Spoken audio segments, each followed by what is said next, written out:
स्थिति सिद्धांत, अंत स्थिति सिद्धांत लिखो। अंत स्थिति सिद्धांत, पहले स्थिति सिद्धांत आया और उसके बाद अंत स्थिति सिद्धांत। इंटरनल इन्फ्लेक्शन थियरी, अंत स्थिति सिद्धांत। वैसे स्थिति सिद्धांत दिया था एलन गुथ ने, उसके बाद अंत स्थिति सिद्धांत आया। स्थिति सिद्धांत दिया अमेरिका का एक विद्वान था एलन गुथ ने। वैसे ये थियरी बिग बैंग के समान है, ये भी ब्रह्मांड की उत्पत्ति बिग बैंग से ही मानते हैं, लेकिन इसमें और बिग बैंग में अंतर है, स्पीति में और बिग बैंग में अंतर है, और यही आपको यह नोट करना है। Big bang step wise step star बताता है और अभी भी अनंत विस्तार की बात करता है, बट बिग बैंग के बजाय स्पीति में ऐसा नहीं है। स्पीति कहता है कि इन 1 सेकेंड, 1 सेकेंड के अंदर अंदर ही ब्रह्मांड हाई एक्सप्लोर हो गया, बड़ी मात्रा में विस्तारित हो गया, उसके बाद विस्तार अचानक रुक गया। इसमें बिग बैंग में यही फर्क है। तो अंतर ये कह रहा है कि सेकेंड के अल्पांश में ही विस्तार हो गया, सेकेंड के अल्पांश में ही विस्तार हो गया, बाकी प्रोसेसर बिग बैंग का सेम है।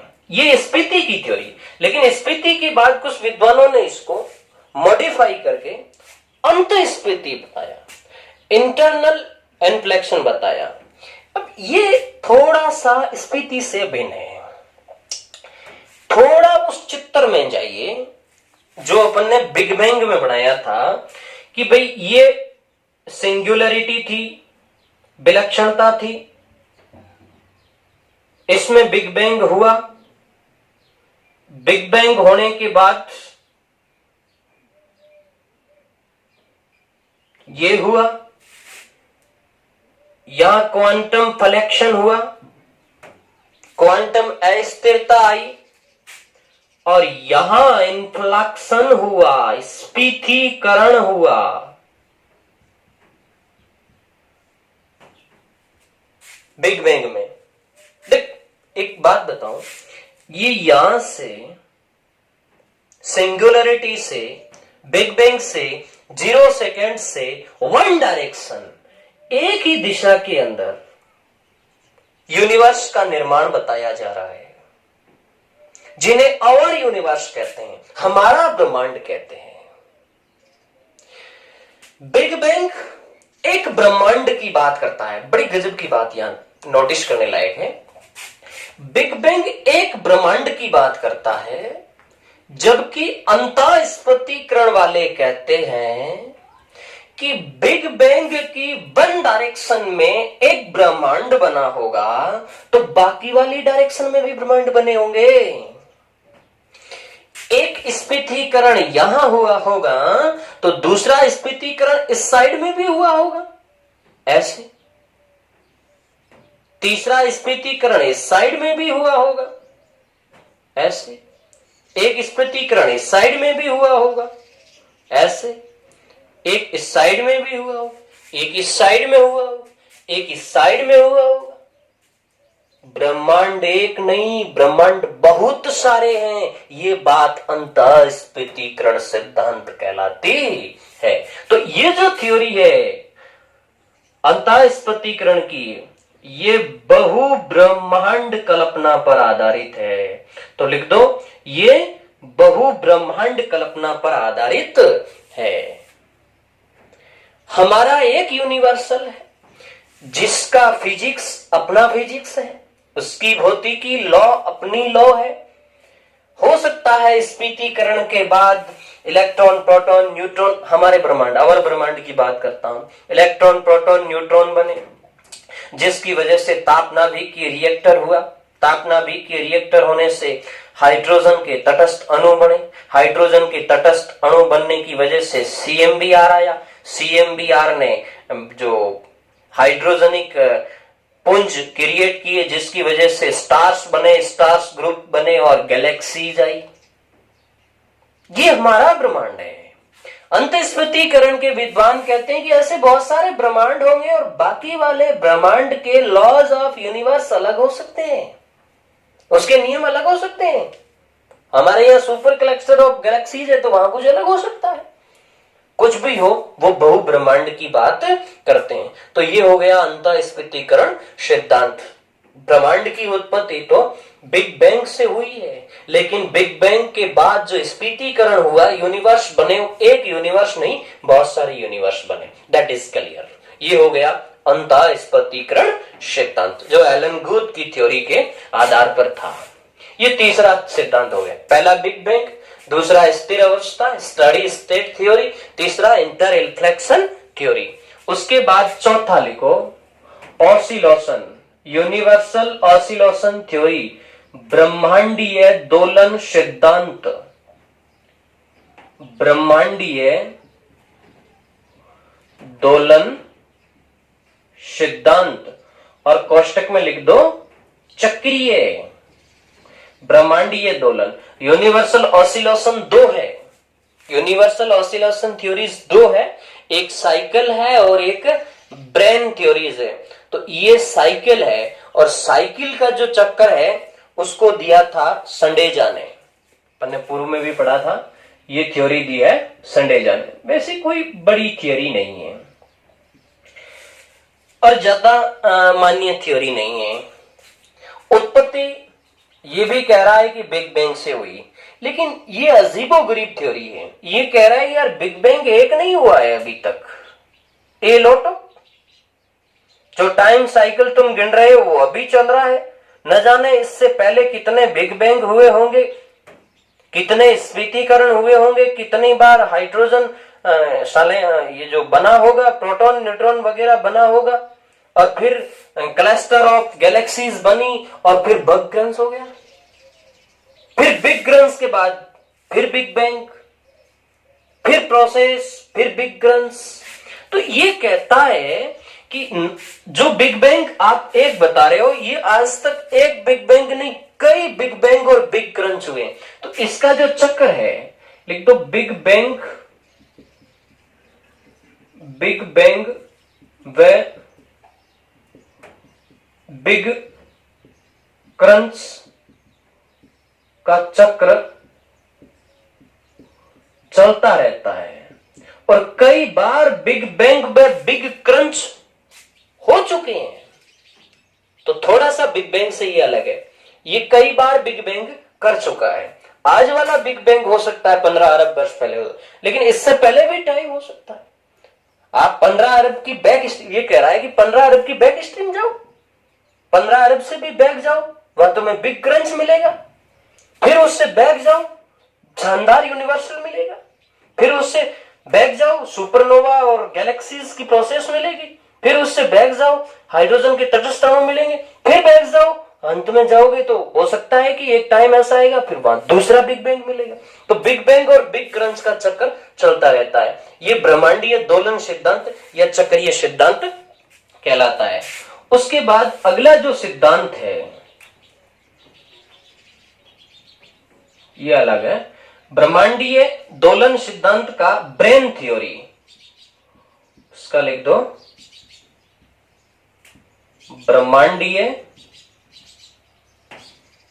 दोलन सिद्धांत ब्रेन मॉडल, ब्रेन मॉडल। ये भी कोई विशिष्ट मॉडल नहीं है। ये यूं कहता है, ये ब्रेन शब्द है ना, ये ब्रेन शब्द आया मेम्ब्रेन से, ब्रेन शब्द आया साइंस के एक शब्द से, मेम्ब्रेन से। और मेम्ब्रेन शब्द है जिसका अर्थ होता है झिल्ली। आपने कोशिका झिल्ली वगैरह पढ़ी होगी, इस तरीके की संरचना होती है, इस तरीके की पार्ट्स। ये कहता है कि ब्रह्मांड कई झिल्लियों का बना हुआ है। ब्रेन थ्योरी कहती है कि ब्रह्मांड, लिख दो एरो करके, कई झिल्लियों का बना हुआ है, मेम्ब्रेन से बना है, इसीलिए ब्रेन बन गया। और ये कहती है कि झिल्ली जब नजदीक आती है, ये झिल्लियां जब नजदीक आती है तो महाविस्फोट होता है। झिल्लियां जब नजदीक आती है तो महाविस्फोट होता है, फिर जैसे ही दूर जाती है एक्सप्लोर होता है, विस्तार होता है। और न जाने इस ब्रह्मांड के अंदर कितनी झिल्लियां हैं।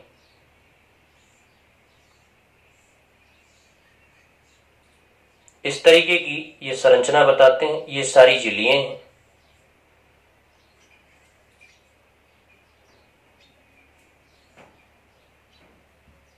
एक झिल्ली ये है और एक झिल्ली ये है। इसका जब आपस में टकराव होगा तो यहां बिग बैंग होगा, बिग बैंग होगा।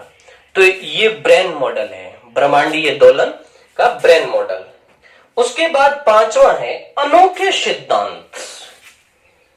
नाम से भी ऐसा लगता है इनकी कोई रियलिटी नहीं है। अनोखे सिद्धांत पांचवा है, अनोखे सिद्धांत, मतलब जिसके पीछे कोई साइंटिफिक लॉजिक नहीं है, कोई साइंटिफिक लॉजिक नहीं है, बस मन में आया टेक दिया, वो अनोखे सिद्धांत है। 3 अनोखे सिद्धांत चर्चित है।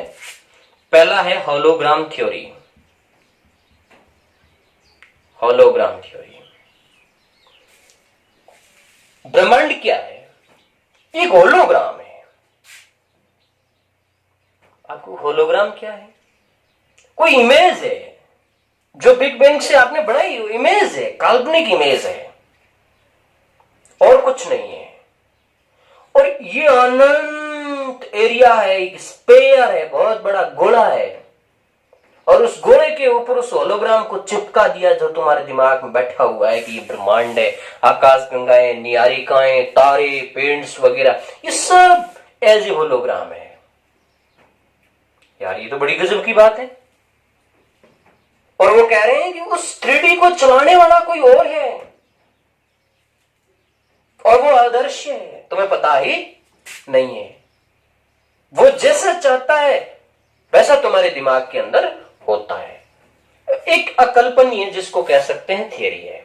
तो होलोग्राम थियरी इस पूरे ब्रह्मांड को एक होलोग्राम मानती है और वो ये कहती है कि इस अनंत क्षेत्र जो स्फेरिकल गोला क्षेत्र है, एक विशाल का एक गोले के ऊपर जिस तरीके से होलोग्राम चिपकाया हुआ है, उस तरीके से अपने दिमाग में ब्रह्मांड का नक्शा बैठा हुआ है, बाकी ये वास्तविकता नहीं है। तो ये होगी होलोग्राम थ्योरी। दूसरी, सृष्टि रचना सिद्धांत। सृष्टि रचना सिद्धांत, क्रिश्चियनिटी कहते हैं जिसको। सृष्टि रचना ये धर्म पर आधारित सिद्धांत है। विभिन्न दर्शन, वैदिक दर्शन, इस्लाम दर्शन, जैन दर्शन, बौद्ध दर्शन, ईसाई दर्शन, क्रिश्चियन दर्शन, ये इस ब्रह्मांड की उत्पत्ति अलग अलग विचारों से मानते हैं। आपको पता होगा आदि और हवा की कहानी क्रिश्चियनों में चलती है। आदि और हवा नाम के देवता हुए, उससे सृष्टि बनी। वैदिक दर्शन, इंडे मध्य पिंडे उपना, पिंडे मध्य बिंब उपना, ब्रह्मा से मानते हैं। ब्रह्मा ने पिंड बनाया, उससे ये ब्रह्मांड पैदा हुआ। तो अलग अलग रिलीजन के अंदर अलग अलग क्रिश्चियन है, क्रिश्चियनिटी है। तो सृष्टि रचना की थ्योरियां धर्म पर आधारित है जो अलग अलग धर्मों में अलग अलग है। और उसके बाद तीसरा, सिमुलेशन, अनुकरण।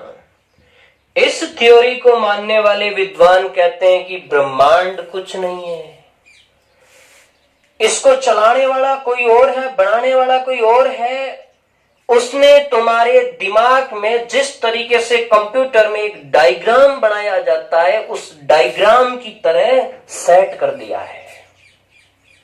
सिमुलेशन जो कंप्यूटर के स्टूडेंट जानते हैं वो अच्छी तरीके से जान सकते हैं सिमुलेशन क्या हो सकता है। कंप्यूटर में बनाया गया एक डायग्राम है और उसको चलाने वाला जैसा कंप्यूटर को डायरेक्शन देगा वैसा चलेगा। तो तुम सब कंप्यूटर के पार्ट्स हो, तुम्हें सब कोई सिमुलेट कर रहा है। वो सिमुलेटर पता नहीं कहां है, पता नहीं कौन है, पता नहीं कैसे चला रहा है। तो ये हो गए अनोखे सिद्धांत, होलोग्राम, क्रिश्चियनिटी, सृष्टि रचना और सिमुलेशन थ्योरी। तो ये हो गई ब्रह्मांड की उत्पत्ति की अन्य थ्योरी है। पहली बिग बैंग, दूसरी स्टडी स्टेट स्थिर अवस्था सिद्धांत, तीसरी इंटर इन्फ्लेक्शन अंतः स्फीतीकरण सिद्धांत, कॉस्मिक या यूनिवर्सल ऑसिलेशन सिद्धांत साइक्लिक संडेजा वाला, ब्रह्मांडीय दोलन ब्रेन मॉडल और अनोखे सिद्धांत होलोग्राम, सृष्टि रचना और अनुकरण की थ्योरी। तो ये हो गया ब्रह्मांड की उत्पत्ति के सिद्धांत। उसके बाद इसी ब्रह्मांड से जुड़े हुए कुछ फैक्ट हैं। हालांकि हम जैसे ही ब्रह्मांड ओरिजिनल हो जाता है तो उसके बाद हम तारे पे आते हैं, तारा बना और उसके बाद तारामंडल नक्षत्र बने और गैलेक्सीज बनी और नेबुला बनी। तो नेबुला और गैलेक्सीज पढ़ने से पहले, क्योंकि गैलेक्सी और स्टार को साथ में पढ़ लेंगे, नेबुला और गैलेक्सीज पढ़ने से पहले दो चीजें मैंने आपको बताई थी कि हम दो चीजों को पढ़ेंगे। एक तो डार्क मैटर को पढ़ेंगे। डार्क मैटर बहुत इंपॉर्टेंट चीज है। अगली क्लास में हम दो चीजें क्लियर करने वाले हैं, एक डार्क मैटर और एक large hadron collider machine, LHC machine. तो ये दो चीजें अपन अगली क्लास के अंदर पढ़ेंगे, लार्ज हैड्रॉन कोलाइडर और डार्क मैटर के बारे में। और उसके बाद अपन स्टार और गैलेक्सी और नेबुला पे आएंगे।